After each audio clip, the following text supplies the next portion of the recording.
Biasanya isinya TikTok parkour. Tapi enggak, saya dulu nganggapnya gitu, TikTok alah receh itu, enggak ada rodok saru-saru gitu.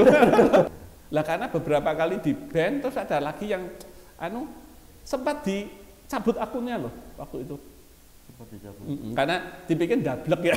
Networking yang ada di Kadin ini menurut saya aset yang paling besar lah dari Kadin ini, dan bagaimana nantinya bisa dimanfaatkan tidak sekedar di pertemuan formal, tapi di kerjasama yang real itu yang juga penting juga.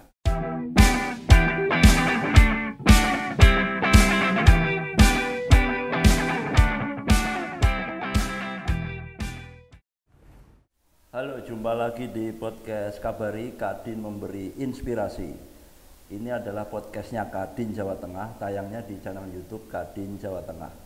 Kita sudah bersama seorang pengusaha Semarang yang punya saat berkegiatan. Selain menjalankan bisnis juga aktif di berbagai kegiatan sosial, konsen dengan isu-isu toleransi dan keberagaman. Ini dia Pak Haryanto Halim, ya. CEO dari PT Marimas Putra Rencana. Selamat siang Pak Haryanto. Selamat siang. Apa kabar? Sehat. Pak, kita ngobrol-ngobrol di podcastnya ini di Orange Brown Cafe ya? Iya. Oh, punya Pak Haryanto nih. Punyanya istri. Oh, punya istri.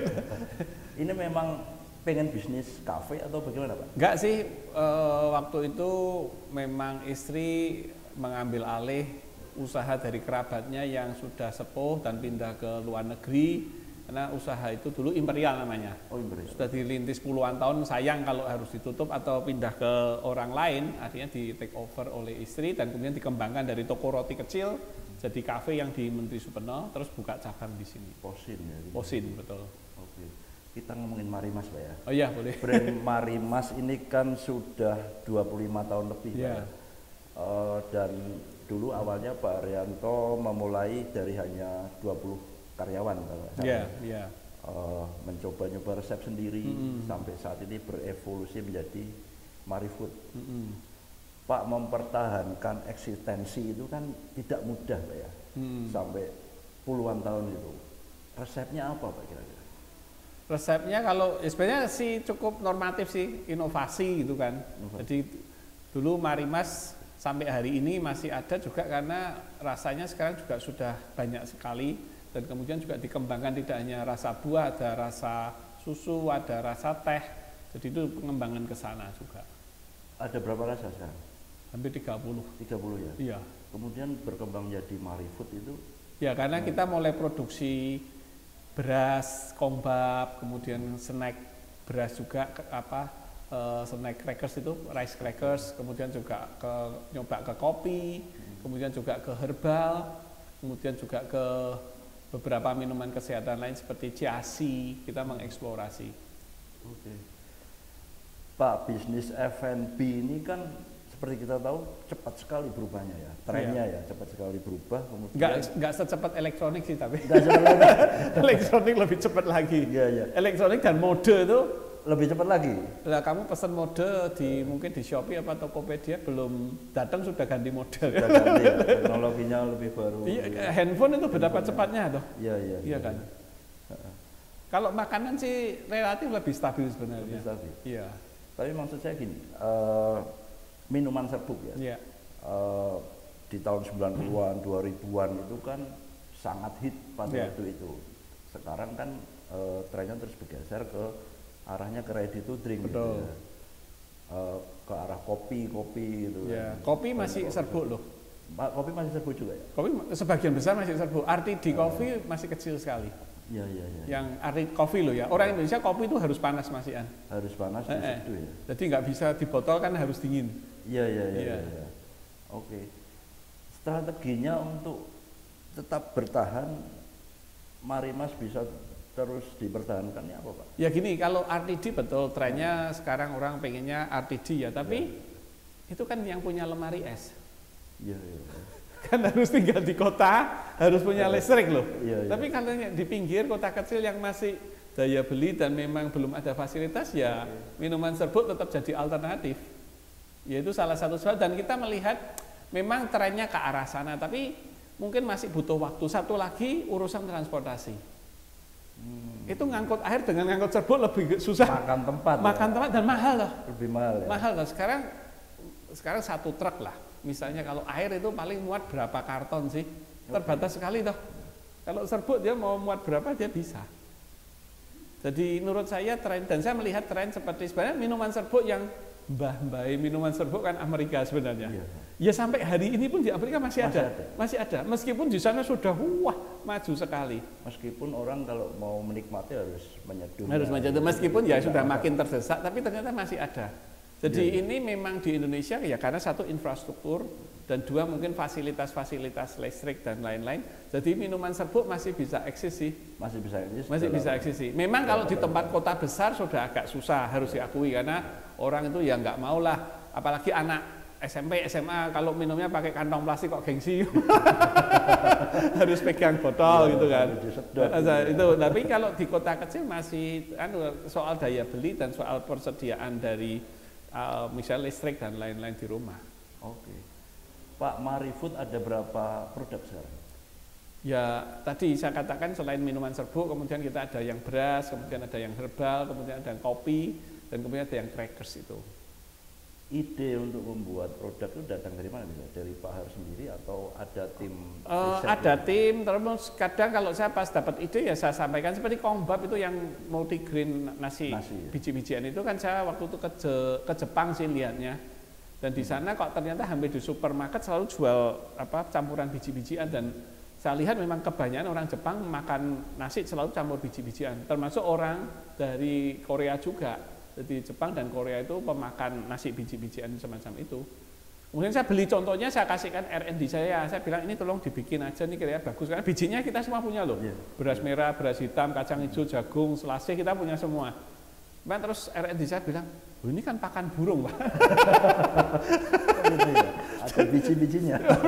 Terus pakan burung. Saya waktu itu juga, wah ini konsepnya, tapi buat saya menarik sekali. Bahwa dengan mudahnya nasi putih ditambahin multigrain bisa jadi nasi lebih sehat. Nggak usah ribet gitu loh. Dan ternyata saya icipi rasanya juga nggak berubah. Tapi memang butuh lompatan mental. Untuk melihat nasi dicampuri macam-macam itu kan kayak orang elok itu ya. Tapi ternyata itu jauh lebih sehat. Dan memang butuh kesadaran soal kesehatan. Kemudian juga pendidikan gitu. Healthy food dan sekarang lagi. Betul. Jadi ya ini butuh waktu untuk mendidik. Tapi di beberapa kota sekarang orang sudah terbiasa nasi Kongbap mereka tahu sekarang. Berarti kuncinya amati tiru modifikasi ATM ya dari. Amati tiru ya. Tapi ginilah di dunia usaha manapun memang itu ya inovasi penting ya. Tapi memang itu juga ada unsur waktu. Artinya memang konsumen butuh waktu itu atau enggak. Kalau enggak ya kita harus mendidik dulu. Kalau memang pas butuh ya pas cepat sekali tumbuh. Pak, saya teringat sekali serbat jangkrik mas. Ya. Itu pas waktu kecil itu kan saya sering minum itu. Jadi ingatannya kuat sekali. Waktu saat itu yang bulat-bulat gitu. Ya bulat-bulat. Pakai bungkus pakai kertas coklat. Ya kertasnya bungkus coklat itu kan sederhana bungkus banget. Sampel buku. Sampel buku ya coklat itu jadi ditumpuk jadi tinggi gitu kan. Ternyata di take over sama Pak Har. Take over ya. Ceritanya gimana Pak? Ya itu juga saya lihat kok produknya menurut saya bagus menurut saya karena saya icipi kok ya maksud saya herbalnya terasa.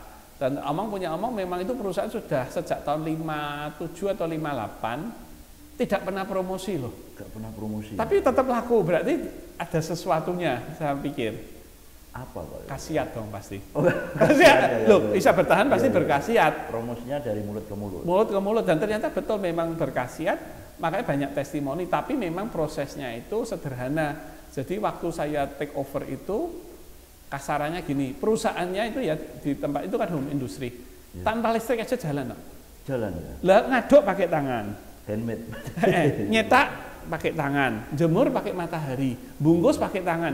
Jadi tanpa listrik bisa. Tanpa listrik bisa ya. Lah waktu saya take over akhirnya saya ganti semua karena kalau pakai tangan kan juga kurang higienik, kurang higienis lah. Akhirnya saya ganti mesin, kemudian juga ngeringkannya pakai oven. Kalau matahari hujan, kena debu, kena serangga segala macam toh. Jadi ini pakai oven, kemudian bungkusnya pakai mesin bukan pakai tangan lagi. Jadi hampir tidak pernah tersentuh tangan. Tapi kemudian waktu saya pasarkan dengan kemasan baru yang lebih bagus, lebih yang pelanggan lama itu protesnya. Rasanya kok beda ya Mas? Lah aku ngomong ya gak ono ambune tangan. Salah satunya loh. Tapi jadi ya tapi mereka akhirnya sekarang terbiasa nggak masalah. Dan testimoninya bagus karena memang yang saya suka di serbat jangkrik Mas itu hampir 100% natural karena itu cuma rempah-rempah dikeringkan, kita campur dengan komposisi tertentu, giling halus, tambah gula, cetak, selesai. Jadi itu betul-betul hampir murni natural sekali. Oke. Pak Har sudah puluhan tahun menjalankan bisnis, tentu kan sudah merasakan jatuh bangunnya saat berbisnis ya. Momen paling sulit, paling berat saat berbisnis apa Pak? Ya sebenarnya kalau itu ya klasik juga sih, saat kompetitornya lebih makin meningkat, makin tajam. Kemudian juga saat launching produk ternyata tidak diterima pasar. Oh ya, tapi itu kan faktor-faktor internal ya, artinya yang launching produk internal, tapi kompetitor eksternal. Eksternal yang berat saat ini juga. Apa Pak? Lah karena bahan baku mendadak naik toh. Ya. Karena perang Ukraina, kemudian China juga ngurangi produksinya entah satu dan lain sebab. Kemarin ada Winter Olympics, beberapa pabrik disuruh ngurangi produksi untuk menjaga tingkat polusinya. Kemudian sekarang kurs dolar juga ikut naik, jadi ini sebuah tantangan. Sementara untuk naikkan harga di pasar gampang-gampang susah. Ancaman krisis pangan yang ya itu nanti itu next one itu. Lo bahan baku plastik aja kemarin sempat susah sekali kok. Jadi dan naik terus. Sementara tidak bisa begitu saja. Betul. Nah, itu tantangannya, yaitu terlalu ada internal dan eksternal. Tapi yang paling berat memang kalau eksternal semacam itu berat sekali karena kita nggak tahu, nggak bisa ikut cawe-cawe itu. Tapi kalau launching produk inovasi kan betul-betul di tangan kita. Kompetitor ya memang seolah eksternal, tapi kan kita masih bisa melakukan sesuatu. Tapi kalau yang faktor eksternal yang semacam itu, dulu yang paling berat adalah Krismon waktu itu sih. Krismon 98. Waktu itu belum lama dari menjalankan baru 3 tahun itu. Baru 3 tahun. Kemudian Krismon. Wah itu juga bahan baku del. Itu ya. Iya. Pak, ide bikin Marimas ini kan sebenarnya simpel sekali ya. Saat itu melihat sirup botol yang tidak praktis. Kok tahu toh? Tahu Pak. Kemudian berpikir membuat minuman serbuk ya. Mencoba resep-resep sendiri. Betul. Kita ngomongin dalam bisnis sebenarnya kan banyak orang yang punya ide seperti itu, tapi tidak semua berani mengeksekusinya.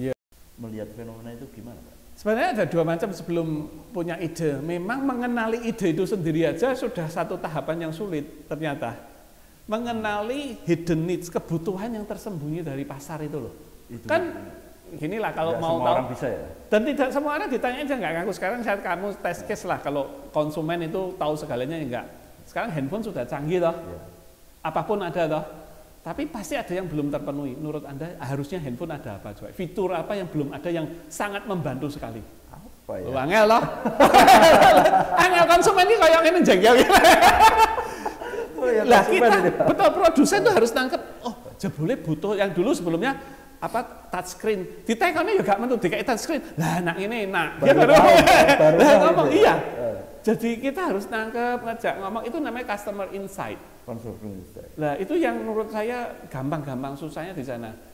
Jadi saya selalu ngasih tahu kalau pemula-pemula yang mau wirausaha, kuncinya satu, kamu harus pintar cari masalah. Pintar cari masalah. Bukan golek masalah ya, mencari masalah artinya mengenali masalah. Oh ini ada masalah. Kalau kamu bisa mengenali masalah, kamu akan punya solusi. Tapi kalau masalahnya apa orang ngerti ya suruh cari solusi. Artinya nanti cuman follower aja. Lah kalau follower bisa, tapi berat sebenarnya.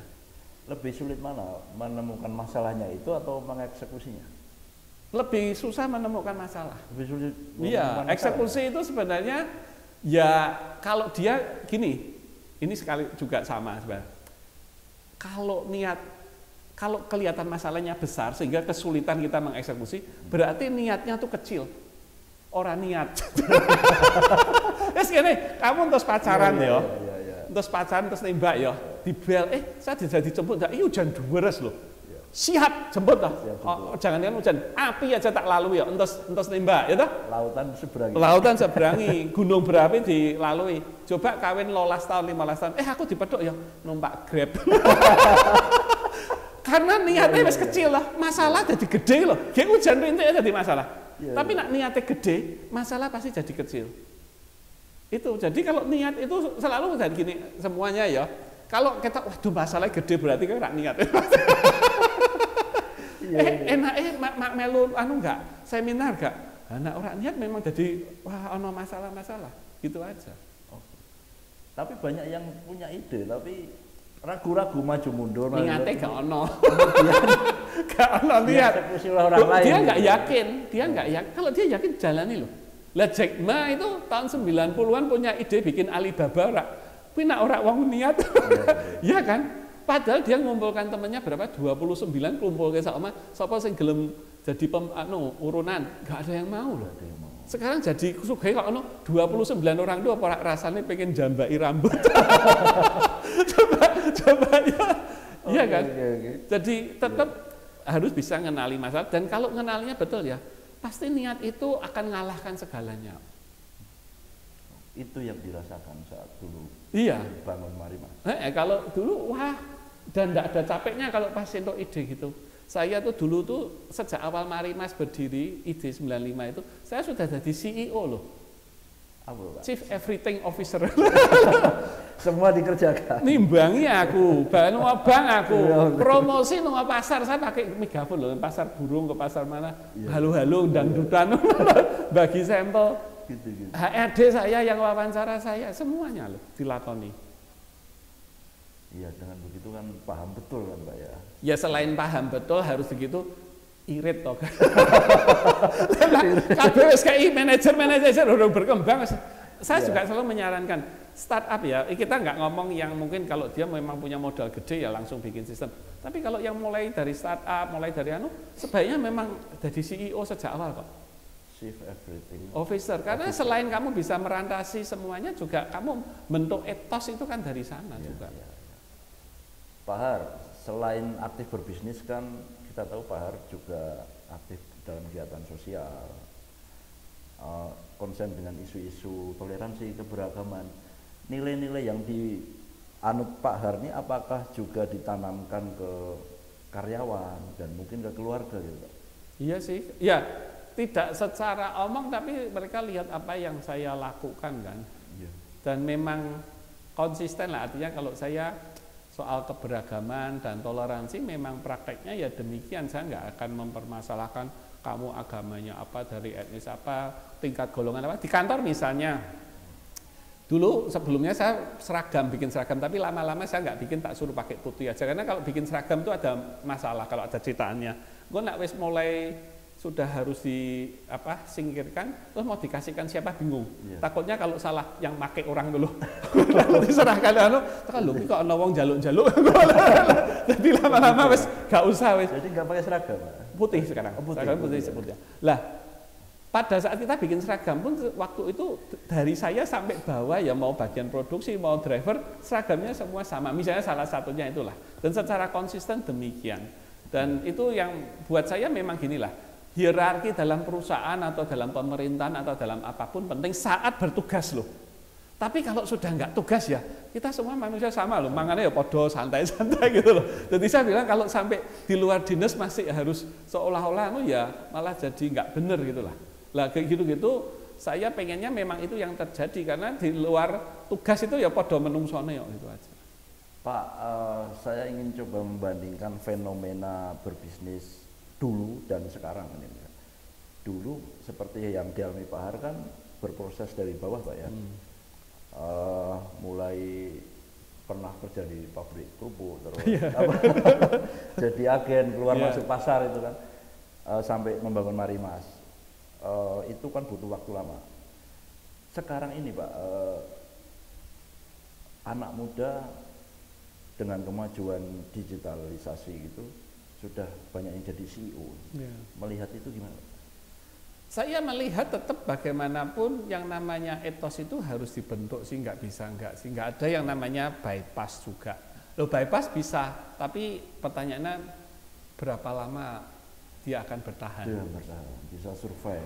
Itu kan nggak gampang. Banyak perusahaan yang ya yang kemarin crazy rate robot trading itu kan cepat sekali. Tapi kan terus kan ya cepat sekali hilang.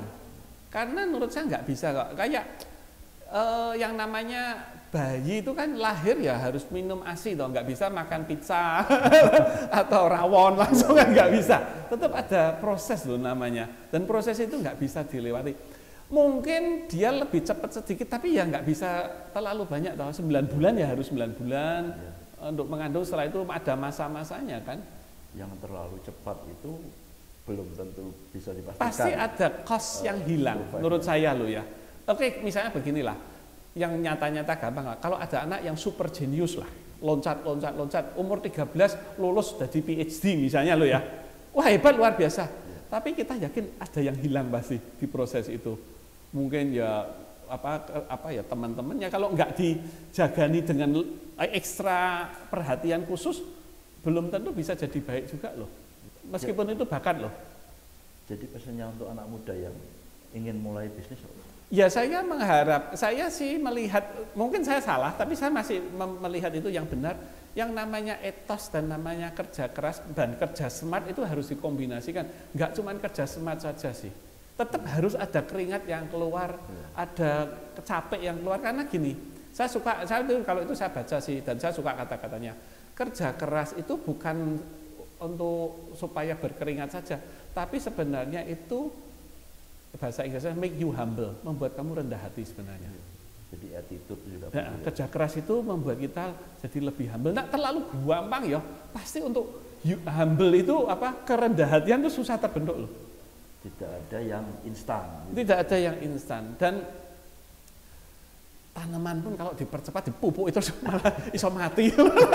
Ya kan mau booster kayak apapun ya. Iya kan? Jadi memang ada, menurut saya cycle-nya itu sudah entah dalam gen kita mau dipercepat, tapi ya nggak bisa terlalu banyak lah. Mungkin kalau loncat ya kecek 1-2 tahun masih oke, tapi kalau terlalu banyak ya berat. Oke. Pak, kita beralih ke ngomongin TikTok nih Pak. Saya tahu Pak Har ini kan sangat aktif main TikTok ya, dan cukup produktif juga. Saya tuh kalau lihat TikToknya Pak Har tuh yang terutama yang kata-kata bijaknya itu maknyes gitu. Pertanyaannya Pak, masih sempat Pak bikin TikTok Pak? Ya itu lagi tadi yang saya katakan, niatnya spiro. Tapi di tengah kesibukan segala macam gitu. Orang sibuk itu kan sawang sinawang. Orang dari luar pikirnya aku sibuk, padahal saya mikir sing sibuk itu bojoku. Ya artinya gini lah, sebenarnya kalau di tempat kerja pun ya sekarang sudah ada sistem, ada manajer-manajer. Kalau di organisasi juga ada badan eksekutifnya yang menjalankan fungsi operasional harian. Saya sebagai pengurus atau pembina pun kan ya bukan itu hari day to day ikut. Kalau dulu waktu masih muda saya memang kadang pun sebagai pengurus pun kadang masih terjun secara langsung, tapi kan itu karena ekstra energi aja. Sudah berapa konten Pak yang diunggah sekarang? Mungkin 1000 lebih. 1000 lebih ya? Mungkin 1000 lebih. Tiap hari pasti ada yang diposting? Ya, karena ya tiap hari ada ide aja. Kadang mak niat aku sampai 10, bikin 10 konten.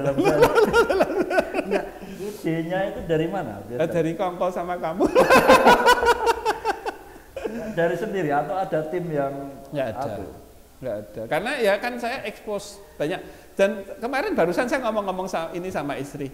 Saya tuh mungkin secara nggak sadar itu kalau ketemu orang baru atau fenomena baru, saya memang selalu mencari titik unik apa lah. Buat saya itu bisa menarik. Ya kayak kemarin lah, cerita aja kemarin saya dari kuliner Kauman yang saya ikut bantu untuk anu. Pulang itu lewat di jalan Pengkolan Gajah Pemuda dan Kauman itu ada mas-mas sedang ngucuri air selang sama pria dikucuri itu. Ya apa? Ternyata dia tuh profesinya mencuci mata. Oh iya di Johar itu ya? Tahu ada. Mata merah, mata iritasi, mata kotor, mata lamur loh. 5.000. Saya berhenti tak foto sampean.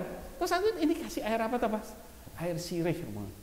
Terus enak Mas, tak tanyain, adem kok, adem. Terus aku ngomong, oh ini Mas, bariki nak wis sudah bersih ini, jenengan pulang ndelok bojone iso ketok ayu. Loh, cuman gitu aja saya bisa bikin konten. Dari hal-hal kecil itu jadi inspirasi ya. Tapi terus biasanya saya cari kasih twist belakangnya bahwa oke lah kamu air sirih bisa mencuci mata yang kotor, iritasi, merah atau lamur, tapi apakah bisa mencuci mata hati yang rabun? Masuknya. Jadi nggak sekedar cerita, saya selalu pengen ada pesan. Gitu loh. Dan kadang sedikit ditwist dengan humor sedikit, orang ya lebih, buat saya lebih menyenangkan, nggak cuman oh saya lihat ini ya terus piye. Tapi wong yo ketok itu kan, itu aja. Pak, tapi ide sendiri semua dieksekusi sendiri, kelasnya udah motivator, Pak. Iya, loh, kontennya itu. Bukankah kita ini semua motivator untuk diri kita sendiri? Iya toh? Iya. Yang bisa membantu diri kita ya diri kita sendiri sebenarnya. Tapi kan memang seneng aja ya, jadi nggak ada niat nih harus ditonton orang banyak, enggak gitu sih. Nggak ada beban gitu. Enggak ada. Dan buat saya memang ya itu melihatnya ini kayak kemarin yang makan di sana ada nasi kerawu, nasi geliwu, ya saya tanya dan saya curious, memang curious sebenarnya. Terus oh ini bisa jadi konten sesederhana itu. Jadi sarana promosi ya TikToknya. Oh saya ya jadi kalau ditanya tujuannya apa, satu memang saya hobi yang dulu Facebook sekarang TikTok. Kemudian juga saya itu merasa saya tidak mau dimanfaatkan medsos. Kalau saya hanya ketawa-ketawa lihat TikTok atau YouTube, saya dieksploitasi. Tapi kalau saya bikin konten, berarti saya mengeksploitasi medsos dong. Kalau saya manfaatkan fasilitasnya kok, berarti agak imbang. Terus yang ketiga itu saya pengen memang mempelajari algoritma medsos untuk kepentingan marketing. Seperti apalah, kalau saya nggak masuk di dalamnya, cuman dari luar aja kan saya nggak mudeng. Saya mau diskusi dengan tim marketing aja nggak bisa. Kok yang dipilih TikTok Pak? Kan dengan adanya konten Pak Arianto ini agak beda nih kan. Biasanya isinya TikTok parkour. Tapi enggak. Saya dulu nganggapnya gitu, TikTok alah receh itu, enggak ada rodok saru-saru gitu. Ternyata satu ketika istri saya bilang, kemarin renovasi kamar mandi kantor, keramiknya ora tak ganti, cuman habis 75.000. Lu bayang mana hasilnya? Bagus. Ya kok bisa dapat ide itu? Ternyata dicat pakai cat minyak. Lu idenya dari mana? TikTok. Lah saya bilang kok hebat. Terus saya mulai lihat, lu TikTok itu ternyata yang super canggih loh. Ngasih tips foto, ngasih tips bagaimana mendesain ruangan sempit dengan furniture sehingga bisa enak. Jadi ternyata super receh ada, super canggih ada. Berarti gradasinya tuh cukup lebar. Untuk kita masuk. Tinggal kita mau nonton yang mana. Betul, tapi kalau YouTube memang kan biasanya videografisnya harus agak bagus. Kalau enggak orang enggak akan tertarik. Kalau Instagram foto biasanya dan lebih ke arah marketplace. Nah kalau TikTok ini betul-betul ruangan untuk orang-orang awam sing ora cetha pun bisa. Lah kemudian saya terus mencoba lagi untuk bermain di TikTok dan buat saya cukup menyenangkan karena bisa berekspresi sesuai diri kita. Oke. Pak, dengan main TikTok ini ya dan nyelip-nyelipin sedikit promosi di situ kan. Oh ya, kata belakangnya tak kasih brand saya. Tapi lama-lama tambah besar, Pak. Jadi background. Orang-orang yang ditanya wis bloko, tapi orang nggak pernah ngonekke. Dulu beberapa ada, kenapa kok ada Mari Masnya, terus sama dia owner, nggak bisa. Iya. Kalau dilihat kan personal brandingnya Pak Har ini yang sangat kuat kan, dan itu mendukung jadi corporate brand. Namun tapi tidak semua pengusaha kan mau membangun personal branding gitu Pak. Kenapa Pak memilih menonjolkan personalnya untuk juga nantinya mendukung brandnya yang dipasarkan itu? Itu ya nggak sengaja sih waktu itu kan karena terus mendadak saya di TikTok pribadi lebih cepat naiknya follower daripada yang akun resminya Mari Mas. Dan ternyata itu fenomena di mana-mana. Orang suruh ngikuti akun resmi brand apa mau toh. Sekarang orang tuh nggak mau loh. Promosi itu itu rekayasa ngono-ngono loh. Jadi ternyata lah terus saya bilang lah ini kan saya bisa pakai saya sendiri. Meskipun harus hati-hati loh, di TikTok tuh guideline-nya keras sekali loh. Hati-hati gimana? Loh, saya di-ban tuh beberapa kali kok. Pernah di-ban juga? Oh, sampai saya bikin akun baru yang kemarin 160.000, sekarang agak susah bergerak karena kena ban beberapa kali. Apa karena kontennya sensitif atau apa? Sensitifnya itu di luar dugaan. Saya nunjukin geger dikerok itu enggak boleh. Oh. Bekas kerokan itu enggak boleh. Iya. Sadis. Lah tapi kan aku mek cerita kerokan ben mudeng tak tak foto gegerku, tak tunjukkan enggak boleh. Tak buat background ting. Kelihatan warnanya kulit. Iya. Terus saya taunya itu enggak boleh, terus ya sudah di-ban 2 hari waktu itu. Terus saya ganti backgroundnya black and white, enggak apa-apa. Enggak apa-apa. Berarti gara-gara itu toh. Gara-gara itu. Betul. Terus pernah bukan ngajari, saya suka mendekonstruksi mitos. Jadi pisau saya bakar, saya di kompor sampai merah menyala, terus saya jilat. Itu fenomena fisika, bukan mistik loh. Bukan mistik. Namanya Leidenfrost Effect. Saya baca sudah lama. Jadi itu sebenarnya cukup aman karena di lidah kita ada air itu aja. Enggak boleh. Adegan berbahaya. Lah saya mau. Lah tapi aku menjelaskan ini enggak apa-apa memang. Iya. Tapi memang apa ya? Saya sudah tahu teori itu 10 tahun, saya nyobain aja beraninya tahun lalu. Kalau mau nyoba bisa Mas ajari. Sampai mengangal, saya jilat loh, nyos gitu. Ya apa-apa itu? Enggak apa-apa. Enggak apa-apa ya. Hanya butuh tetek aja. Mau tak coba? Terus pernah saya beli onde-onde dengan anak kecil di pinggir jalan di dekat rumah saya karena jogging, tak borong loh, malah tak kasih lebih lah, semuanya tak borong, tak kasih uang ekstra. Kan saya ngelungke uang sambil tak rekam, pikirnya ya wis lumayan dari konten sosial itu. Enggak boleh. Enggak boleh. Dianggap trafficking. Ngelungke duit karo bocah wedok pinggir dalan. Enggak boleh loh. Lah itu kan maksudnya di luar di luar dugaan kita. Lah karena beberapa kali di-ban, terus ada lagi yang sempat dicabut akunnya loh waktu itu. Sempat dicabut. Karena dibikin dablek ya. Lah tapi saben kali kasusnya tuh beda-beda. Yang saya maksudnya nggak nyangka. Jadi di tengah konten-kontennya Pak Har yang viral itu ternyata sering di-ban juga. Ya kalau yang aman-aman, kalau soal istri itu aman. Tapi ya itu kalau yang itu tapi di luar dugaan saya. Terus pernah tunjukkan karena saya pernah ngadakan kayak kuis. Terus ini pemenangnya, terus sudah saya transfer ya. Ternyata nggak boleh nunjukkan nomor akun orang loh. Itu namanya concealing privacy. Itu ya nggak boleh. Harus diabang-abangi gitu loh. Lah gitu-gitu saya kan nggak tahu. Pak, tapi apakah menurut Pak Har, seorang pengusaha pebisnis itu perlu untuk menonjolkan personal branding gitu? Apakah selalu perlu atau bagaimana Pak? Sebaiknya gimana? Saya melihatnya begini, ya dan tidak. Tapi kalau untuk usaha-usaha tertentu, kalau UMKM malah sekarang saya sarankan yes. Harus tampil ya? Harus, karena gini, persaingannya makin berat. Ya. Kamu produk semua mau bikin bakso, semua bikin bakso loh. Mau bikin Black Forest, bisa bikin Black Forest. Mau desain apa, juga bisa loh. Diferensiasinya apa? Iya, kalau saya, artinya tidak harus, tapi sebenarnya itu akan membantu. Kalau memang kamu bisa, itu akan membantu diferensiasi. Itu. Oke. Terakhir nih Pak Har, ada pesan dan harapan nggak untuk Kadin Jawa Tengah Pak? Untuk Kadin Jawa Tengah. Ya kalau saya melihat bahwa fungsi Kadin itu kan memfasilitasi pengusaha-pengusaha muda yang ingin tampil, ya kan, yang artinya ingin berusaha dan tampil.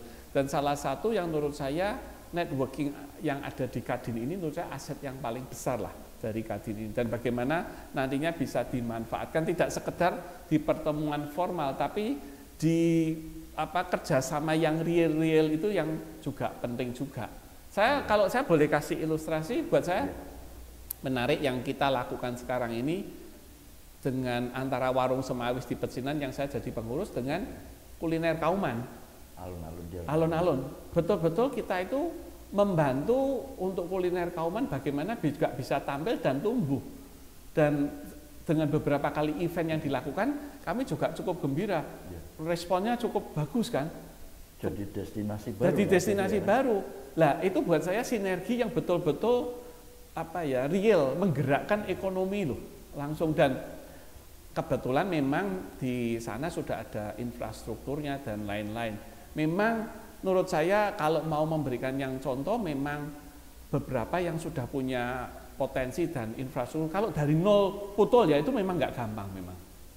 Kadang kalau bina UMKM jujur loh ya, kalau nol dikasih apa-apa tahu-tahu kok mesin jahitnya didol gitu, ya kan karena mentalnya belum terbentuk, ya kan memang harus kalau itu harus tahapan beda lagi.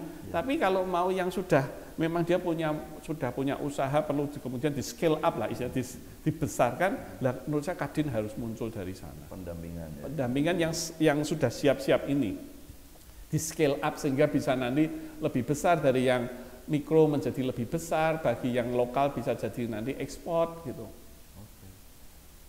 Oke. Pak Har, terima kasih ya. Ya, terima kasih. Matur nuwun. Ya, semoga bermanfaat.